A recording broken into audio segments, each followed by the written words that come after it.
कहते हैं कि जन्म जन्मांतर का ज्ञान कभी व्यर्थ नहीं जाता। और केतु वही ज्ञान है जो आपके अंदर छुपा है, लेकिन समझने वाले नजर से देखोगे तभी दिखेगा। जहां ज्ञान अधूरा छूटे, वहां आत्मा को दोबारा जाना ही पड़ता है। यही शास्त्रों का नियम है। जैसे अगर आपने किसी जन्म में रिश्ते से भाग लिया हो, या पैसा त्याग दिया हो, तो या फिर घर छोड़ दिया हो, तो शास्त्र यही कहते हैं कि आत्मा को फिर उसी जगह लौटना पड़ेगा। क्योंकि जहां समझ अधूरी हो, वहां अनुभव भी अधूरा रह जाता है। केतु उसी अधूरी जगह का इशारा करता है। आपने जन्मों पहले जिस भाव में मोक्ष मांगा था, आज वही भाव आपको बार बार खींच रहा है। क्यों? क्योंकि वहां आपकी आत्मा ने विरक्ति को तो ले ली थी, लेकिन अनुभव को अधूरा छोड़ दिया था। शास्त्र कहते हैं कि जहां सबसे ज्यादा विरक्ति हो, वहां सबसे गहरा राग छुपा होता है। और यही केतु बताता है कि आपने कहाँ त्याग किया था, कहाँ मोक्ष की कोशिश करी थी, और कहाँ आप थम गए थे। इस जन्म में वही घर, वही भाव अब आपकी परीक्षा बनता है। वो घर जहां आपका केतु बैठा है, वहां आपने किसी जन्म में मुक्ति मांगी थी, त्याग किया था, खुद को अलग किया था, लेकिन उस त्याग में कहीं कोई छोटी सी भूल हो गई थी। अब वही भूल इस जन्म में दोहराई नहीं जानी चाहिए।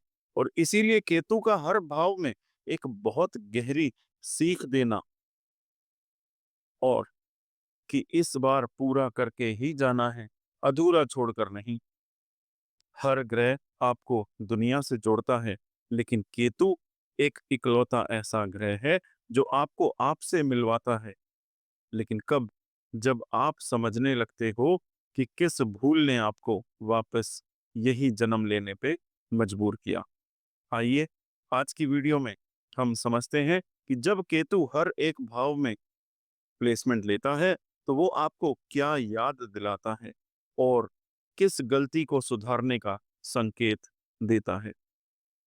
अगर आपका केतु लगन में है, यानी कि फर्स्ट हाउस में है, तो आप अपने पिछले जन्म में अपने मैं कौन हूं, इस सवाल पर बहुत गहराई से ध्यान लगाया था। आपने अपनी फिजिकल अपीयरेंस, दुनिया में जो इमेज होती है, उससे ऊपर उठने की कोशिश की थी।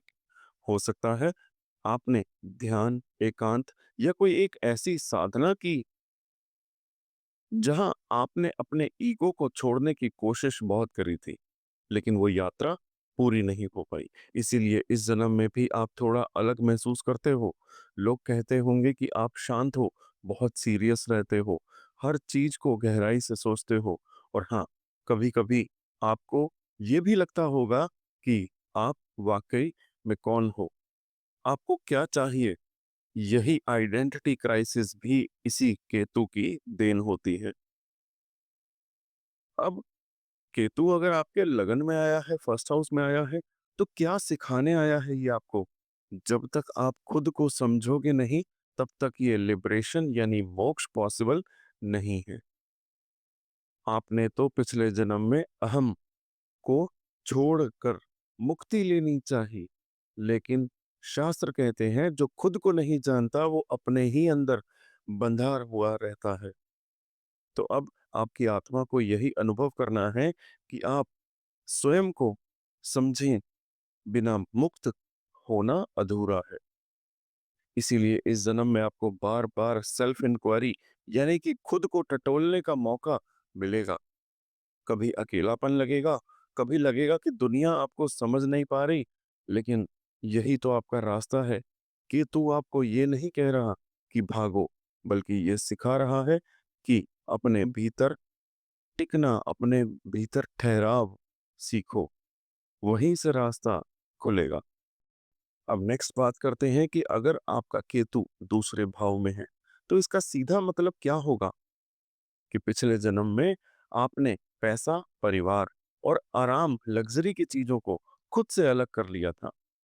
हो सकता है आपने किसी सन्यासी, तपस्वी, या फिर कोई भिक्षु जैसा जीवन जिया हो, जहां ना तो धन की लालसा थी, ना ही रिश्तों का मोह।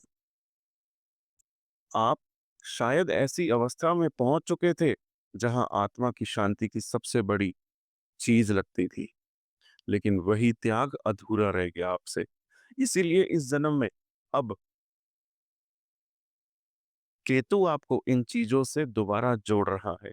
अब आपको पैसा मिलेगा, परिवार भी मिलेगा, लेकिन आप अंदर से फिर भी उनसे थोड़ा डिस्कनेक्टेड महसूस कर सकते हैं। कई बार ऐसा भी हो सकता है कि आपके शब्द बहुत गहरे होते हैं, लेकिन आप अपने इमोशंस को खुलकर बोल नहीं पाते। अब इस जन्म में केतु आपका सेकंड हाउस में है। आपको क्या सिखाने आया है कि धन और परिवार से भागना समाधान नहीं है। उन्हें समझकर जीना असली यात्रा बनेगी। और शास्त्रों में भी कहा गया है कि धन का त्याग ज्ञान देता है, लेकिन अधूरा त्याग दोबारा जन्म दिलाता है। तो अब आत्मा को परिवार के साथ जुड़कर रिश्तों में रहते हुए अपने शब्दों में प्रेम और भावनाओं का मेल लाना है।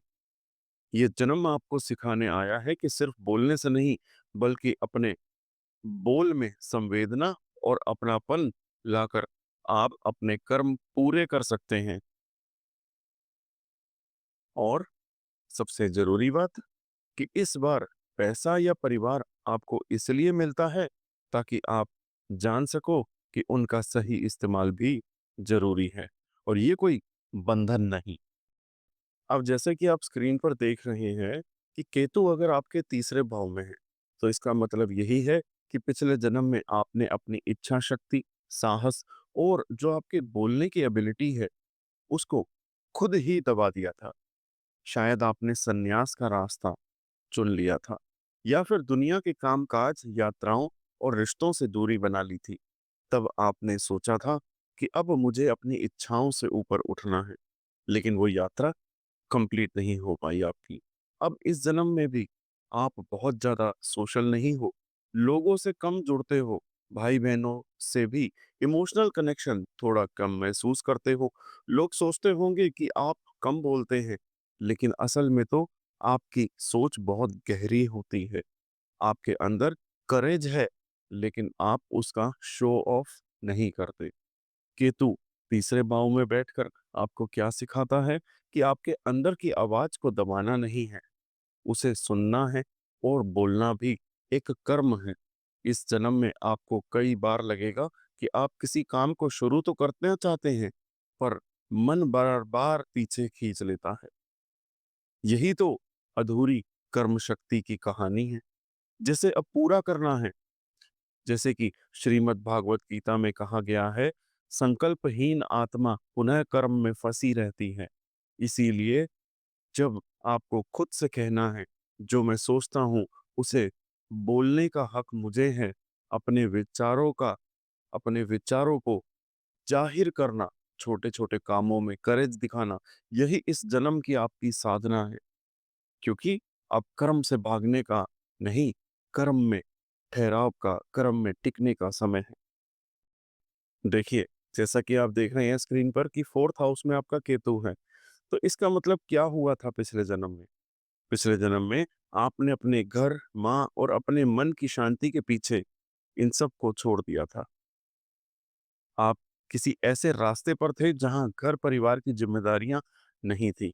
आप अकेले इनवर्ड जर्नी पर थे। आपको लगता था कि मुक्ति तभी मिलेगी जब भावनाओं से ऊपर उठा जाएगा। इसीलिए अपने गृहस्थ जीवन, माँ की ममता और मेंटल कंफर्ट को छोड़ दिया था आपने। लेकिन वो त्याग अधूरा रह गया। अब इस जन्म में यही चीजें आपके लिए उलझन बनती हैं। आपको घर में स्टेबिलिटी नहीं मिलती, इमोशनल कनेक्शन बनाने में रुकावट आती है, और माँ से रिश्ता कभी कभी बहुत गहरा, तो कभी कभी डिस्टेंट लगता है। ये सब एक आध्यात्मिक कारण से है। केतु इस जन्म में फोर्थ हाउस में बैठकर क्या सिखाएगा कि भागना हल नहीं है, घर में रहते हुए भी आत्मज्ञान संभव है। शास्त्र भी कहते हैं, गृहस्थ से भागना नहीं, उसमें रहते हुए आत्मज्ञान पाना ही पूर्णता है। अब आपको अपने मन को इमोशनल तौर पर टिकाना है, सीखना है। माँ के साथ स्थिरता अब एक कार्मिक जर्नी है, उसमें हीलिंग करनी है। दूरी नहीं बनानी आपको। और सबसे बड़ी बात, अब घर और अपनेपन को बोझ नहीं, एक अवसर मानिए। आपका जो इनर पीस है, अब घर के अंदर ही मिल सकता है।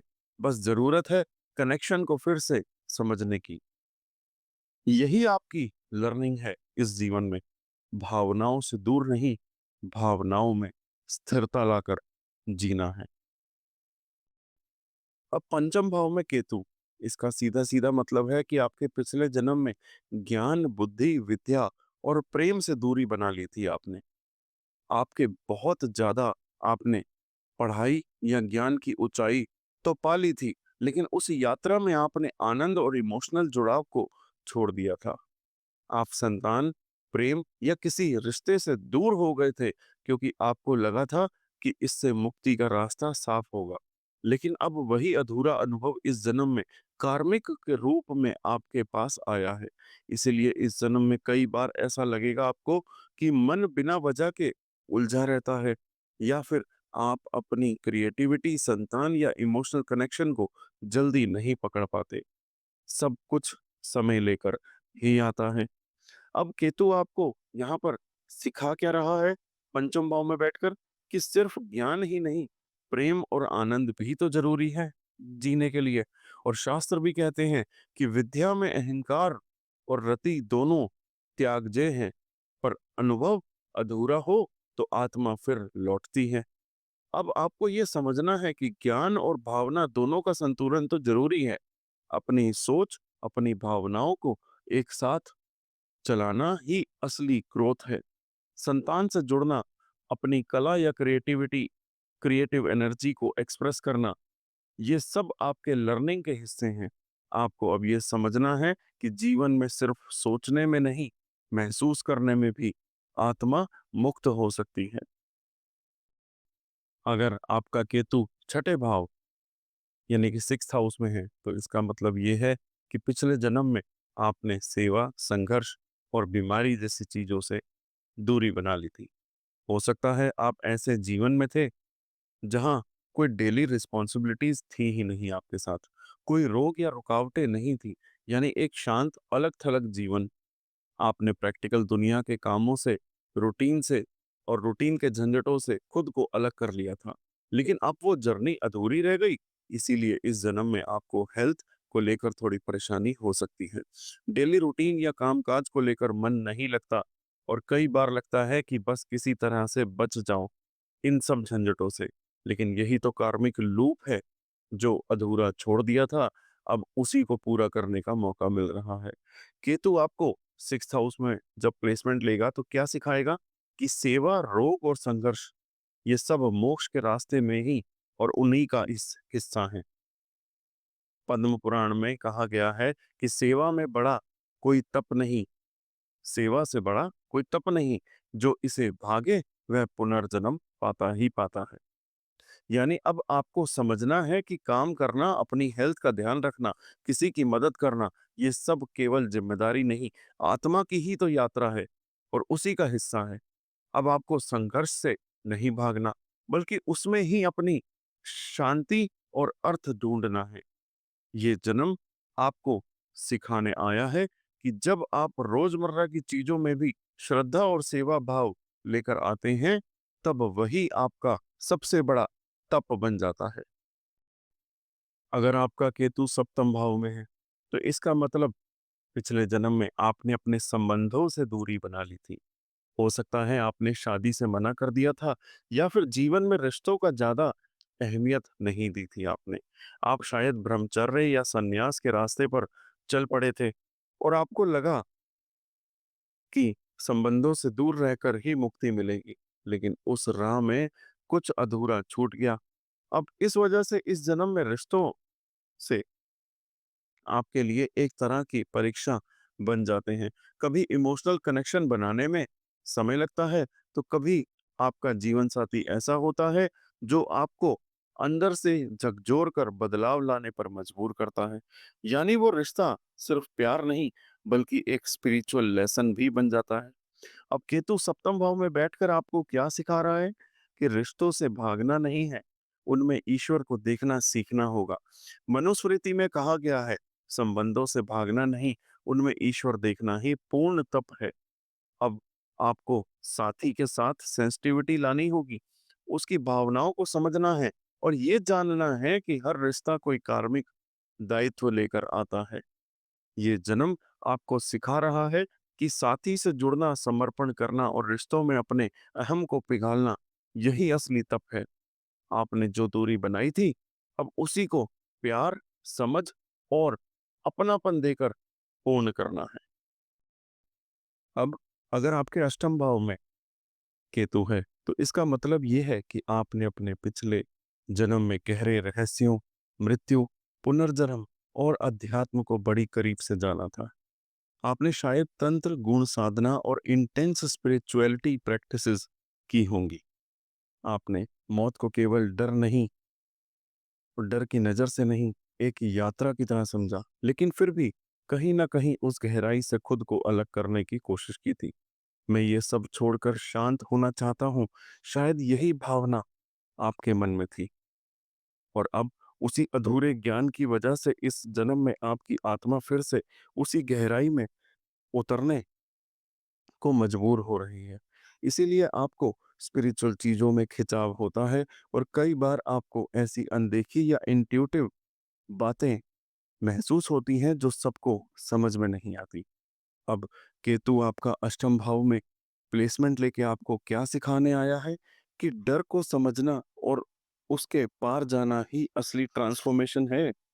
वहीं शास्त्र कहते हैं कि मरण का रहस्य जाने बिना जीवन की गति संभव ही नहीं। अब इस जन्म में आपका काम है आपके अपने अंदर के डर, पुराने अनुभवों और भावनात्मक गहराई को ठीक से देखना, उन्हें भाग कर नहीं, स्वीकार कर के पार करना। यही एर्थ हाउस की तपस्या है, जहां आप सिर्फ चीजों को समझते नहीं बल्कि उन्हें जीते हैं, रियलिटी में जीते हैं। और यही जन्म अब आपको सिखा रहा है कि स्पिरिचुअल जर्नी में असली बदलाव तब आता है जब अंधेरे को नकारते नहीं बल्कि वहीं से रोशनी को खोजते हो आप।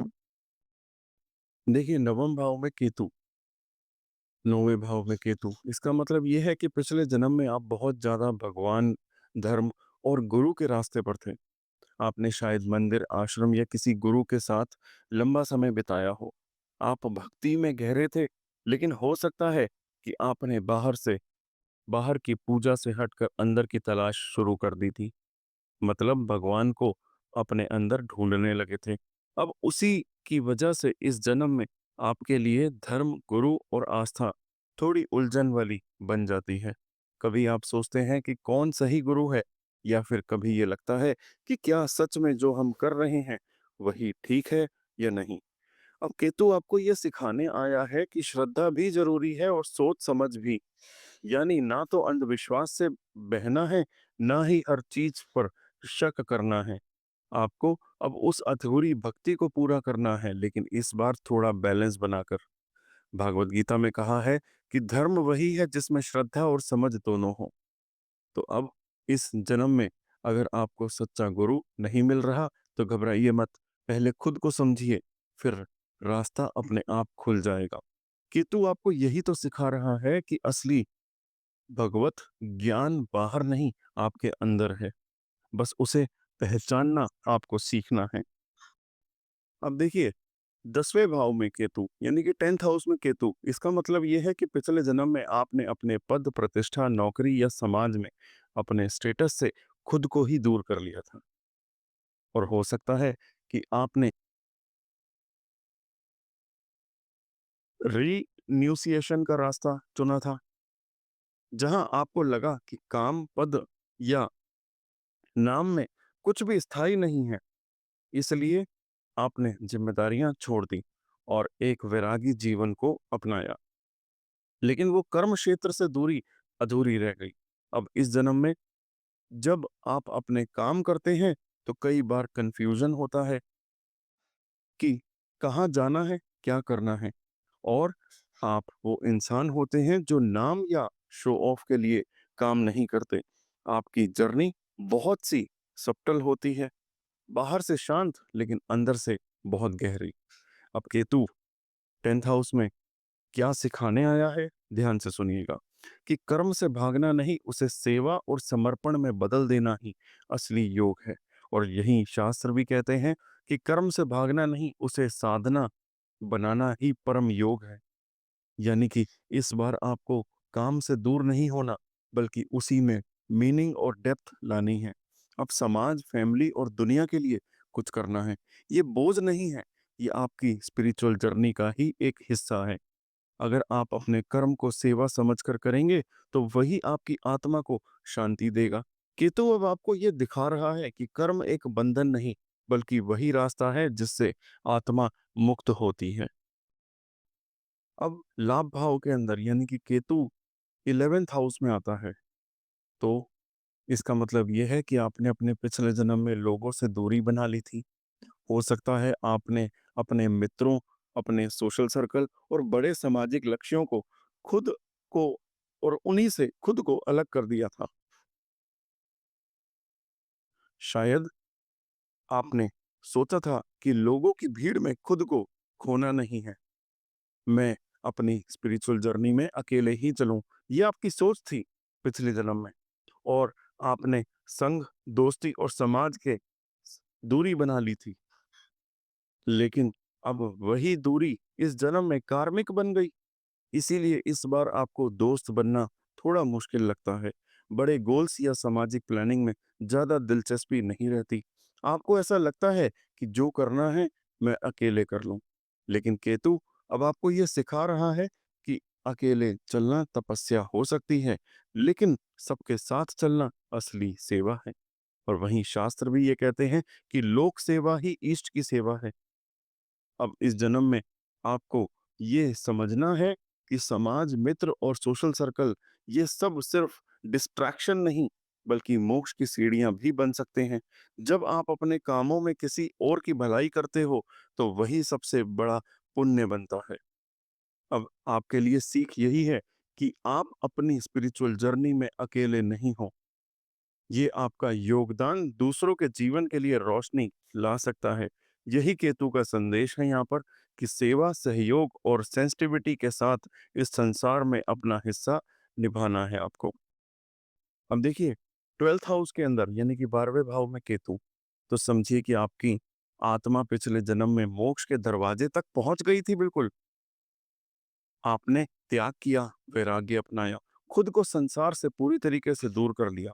आपका मन स्थिर था, आपकी साधना सच्ची थी। लेकिन एक छोटा सा कार्मिक बंधन, कोई एक अधूरा एहसास या अहम का अंश आपको पूरी मुक्ति से रोक गया। इसीलिए इस जन्म भी आपको दुनिया थोड़ी अलग लगती है। आप भीड़ में होकर भी अकेले होते हो, और आपकी स्पिरिचुअल एनर्जी इतनी सब्टल होती है कि आप बिना बोले ही सब महसूस करते हैं। अंदर से आप पहले से ही एक साधक जैसे हैं। अब केतु 12th हाउस में प्लेसमेंट लेकर आपको क्या सिखा रहा है कि ये जन्म आपके लिए सिर्फ एक अंतिम कदम भर है, जो पूरे समर्पण से उठना है, बिना दिखावे, बिना अहंकार के। और वहीं शास्त्र भी ये कहते हैं कि मुक्ति तो वही है जहां अभिमान का अंश भी ना रहे। अब आपको ना कुछ साबित करना है, ना किसी को दिखाना है, बस अपने भीतर पूरा का पूरा सरेंडर लाना है। हर चीज को ईश्वर को अर्पित करना है, हर भावना को छोड़ देना है, और सबसे जरूरी, आपने मैं को भी छोड़ देना है। यही इस भाव की टीचिंग है। अब आत्मा मुक्त हो सकती है, बस पूरी नम्रता और शून्यता के साथ उस दरवाजे को पार करना है। याद रखिए, आत्मा भागती नहीं है, वो अधूरे कामों को पूरा करने पुनः लौटती है। केतु हर किसी की कुंडली में एक शांत सा संकेत है कि जो छोड़कर गए थे, उसे इस बार समझ के साथ पूरा करो। अगर आपने इस पूरी यात्रा को ध्यान से सुना, इस पूरी वीडियो को ध्यान से सुना, तो अब आपको भी महसूस हो रहा होगा कि आप केतु कोई डर नहीं, वो तो आपकी अधूरी पूजा है जो फिर से चालू हो चुकी है। बस अब आपको एक बात याद रखनी है कि खुद के कर्म को समझ कर चलेंगे तो बंधन नहीं रहेगा, बस अनुभव बचेगा।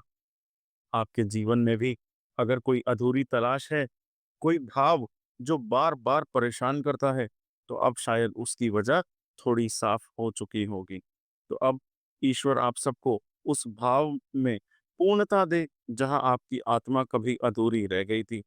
यही मेरी कामना है। धन्यवाद।